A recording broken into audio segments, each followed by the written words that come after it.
Hi, parents and students. I'm Andy Lee from Elite Prep. Did you know the SAT and ACT are making a comeback? Many top universities in the US are bringing back standardized test requirements for admissions. If you're aiming for a top college, this is something you can't ignore. On February 14th, 2025, the University of Pennsylvania, UPenn, announced that current 11th graders, class of 2026, must submit SAT or ACT scores for admission. And they're not alone. More elite universities are following this trend. Here's a quick look at the schools that now require SAT or ACT scores. Ivy League schools, out of the 8, 6 now require test scores. Brown, Cornell, Dartmouth, Harvard, UPenn, and Yale. Columbia remains permanently test optional, and Princeton has extended its test optional policy. Tech schools like Caltech, Georgia Tech, and MIT have also reinstated test requirements. Among public universities, the University of Florida, University of Georgia, University of Miami, University of Texas Austin,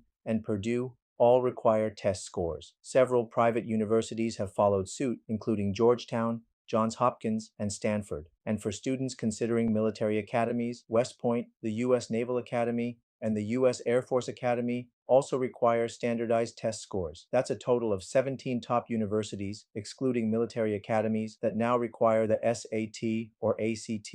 So why are colleges bringing back the SAT and ACT? Top universities are reinstating test requirements for three main reasons. First, to assess academic ability, GPAs can vary, but SAT and ACT scores provide a fair, standardized way to measure student readiness. Second, to predict college success, studies show that combining test scores with GPA and coursework gives the best picture of a student's potential. Third, to level the playing field, students from under-resourced schools may not have the same opportunities, but a strong test score can help them stand out. Think test optional means you can skip the SAT or ACT?